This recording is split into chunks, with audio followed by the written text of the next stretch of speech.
साधकों में से कई व्यक्ति हमसे ये पूछते रहते हैं, हम क्या करें क्या करें क्या करें। मैं उनमें से हर एक से कहता हूँ, ये मत पूछो, बल्कि ये पूछो क्या बने क्या बने क्या बने। अगर आप कुछ बन जाते हैं तो करने से भी ज़्यादा कीमती है, पर जो कुछ भी आप कर रहे होंगे वो सब सही हो रहा होगा। आप सांचा बनने की कोशिश करें। अगर आप सांचा बनेंगे तो जो भी गीली मिट्टी आपके संपर्क में आएगी, आपकी तरीके से आपकी ढंग के शक्ल के खिलौने बनते हुए चले जाएंगे। आप सूरज बने, आप चमकेंगे और चलेंगे, तो उसका परिणाम क्या होगा? जिन लोगों के लिए आप करना चाहते हैं वो आपके साथ साथ चलेंगे और चमकेंगे। सूरज के साथ में 9 ग्रह और 32 उपग्रह हैं, ये सब के सब लोग चमकते हैं और साथ साथ चलते हैं। चूँकि सूरज चलता है, हम चलें, हम प्रकाशवान हों। हम देखेंगे कि जिस जनता के लिए हम चाहते थे हमारा अनुगामी बने और हमारी ये नकल करे, आप देखेंगे कि आप चलते हैं तो दूसरे लोग भी चलते हैं। आप स्वयं नहीं चलेंगे और ये अपेक्षा करेंगे कि दूसरे आदमी हमारा कहना माने, मुश्किल बात है। आप गलें और वृक्ष बने। तो वृक्ष बनकर के अपने जैसे असंख्यों बीज आप पाएँ कि अपने भीतर से पैदा कर डालें। हमको बीजों की ज़रूरत है, हम बीज आइए, बीज बनिए, बीज आइए, बीज लाइए। कहाँ से बीज आएंगे? आप गलिए, वृक्ष बनिए और अपने भीतर से ही फल पैदा कीजिए और प्रत्येक फल में से ढेरों के ढेरों बीज पैदा कीजिए। लीजिए, बन गए तैयार। अपने भीतर से क्यों नहीं बीज बनाए? मित्रों, जिन लोगों ने अपने आप को बनाया है उनको ये पूछने की ज़रूरत न पड़ी क्या करेंगे। उनकी प्रत्येक क्रिया इस लायक बन गई कि वो उनकी क्रिया ही सब कुछ करा सकने में समर्थ हो गई। उनका व्यक्तित्व इतना आकर्षक रहा कि प्रत्येक सफलता को और प्रत्येक महानता को संपन्न करने के लिए काफ़ी था। अर्जुन देव जी थाली बर्तन साफ करते थे। उन्होंने अपने को आपको अनुशासन में ढालने का प्रयत्न किया था और जब उनके गुरु ये तलाश करने लगे कि हमको कौन सा शिष्य को अपना उत्तराधिकारी बनाया जाए, तो सारे विद्वानों की अपेक्षा, सारे नेता दूसरे गुण वालों की अपेक्षा उन्होंने अर्जुन देव को चुना। उन्होंने ये कहा, उनके गुरु रामदास जी ने, कि अर्जुन देव ने अपने आप को बनाया है और बाकी आदमी ये इस कोशिश में लगे रहे हम दूसरों से क्या कराएं और स्वयं क्या करें।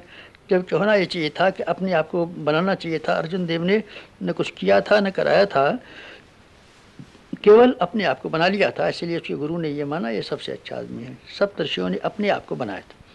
उनके अंदर तप की संपदा थी, ज्ञान की संपदा थी। फिर बस जो कोई भी जहाँ कहीं भी रहते चले, जो कुछ भी काम उन्होंने कर लिया वही महानतम श्रेणी का उच्च स्तरीय काम कहलाया। अगर उनका व्यक्तित्व घटिया होता तो फिर बात कैसे बनती। गांधी ने अपने आप को बनाया, हजारों आदमी उनके पीछे चले। बुद्ध ने अपने आप को बनाया, हजारों आदमी के पीछे चले। हम अपने भीतर चुंबकत्व पैदा करें। खदाने के अंदर जो लोहे के कण और धातुओं के कण जमा हो जाते हैं, उसका कारण ये है कि उसके जहाँ कहीं भी खदान होती है वहाँ चुंबकत्व रहता है। चुंबकत्व से छोटी छोटी चीज़ों को खींचता रहता है। हम अपनी क्वालिटी बढ़ाएं, हम अपना चुंबकत्व बढ़ाएं, हम अपना व्यक्तित्व बढ़ाएं। बस ये सबसे बड़ा करने के लिए काम है। समाज की सेवा करेंगे, हाँ ठीक है, वो भी आपको करनी चाहिए, पर मैं ये कहता हूँ कि समाज की सेवा से भी पहले और ज़्यादा महत्वपूर्ण इस बात को आप समझें कि हमको अपनी क्वालिटी बनानी है। खनिज में से जो धातुएँ निकलती हैं कच्ची होती हैं, लेकिन जब पका करके ठीक कर ली जाती हैं और साफ़ सुथरी बना दी जाती हैं तो उन्हीं धातुओं का नाम स्वर्ण, शुद्ध स्वर्ण हो जाता है। उसी का नाम फौलाद हो जाता है।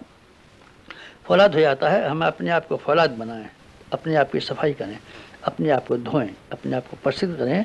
इतना कर सकना अगर हमारे लिए संभव हो जाए तो समझना चाहिए आपका ये सवाल पूरा हो गया कि हम क्या करें। नहीं, क्या ये करें कि आप अच्छे बने।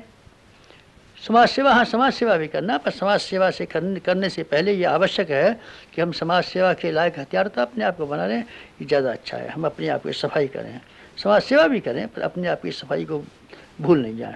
मित्रों, एक और बात कह करके हम अपनी बात समाप्त करना चाहते हैं। एक हमारा आमंत्रण अगर आप स्वीकार कर सकें तो बड़ी मज़ेदार बात हो। आप हमारी दुकान में शामिल हो जाएं। आप दुकान में शामिल हो जाएं। हमारी दुकान में बहुत फ़ायदा है। इसमें से हर आदमी को काफ़ी मुनाफे का शेयर मिल सकता है। मांगने से तो हम थोड़ा सा ही दे पाएंगे, ज़्यादा हम कहाँ तक दे पाएंगे। भीख मांगने वालों को कहाँ किसी ने क्या कितना दिया है, थोड़ा ही दे पाते हैं। लेकिन आप हिस्सेदार क्यों नहीं बन जाते हमारी दुकान में? अंधेर पंगे का योग क्यों नहीं बना लेते? हमारे गुरु और हमने साझेदारी की है। शंकराचार्य ने और मानधाता ने साझेदारी की थी एक दुकान में। सम्राट अशोक और बुद्ध ने साझेदारी की थी। समर्थ गुरु रामदास और शिवाजी ने साझेदारी की थी। रामकृष्ण परमहंस और शिवाजी ने साझेदारी की थी। क्या आप ऐसा नहीं कर सकते? कि हमारे आप शामिलात हो जाएं, हम और आप मिलकर के एक बड़ा काम करें, उसमें से जो मुनाफा है उसको बांट लें। अगर आप इतना हिम्मत कर सकते हो और ये विश्वास करते हो कि हम प्रामाणिक आदमी हैं, तो जिस तरीके से हमने और अपने गुरु की दुकान में साझा कर लिया है, आप आएँ और हमारे साथ साझा करने की कोशिश करें।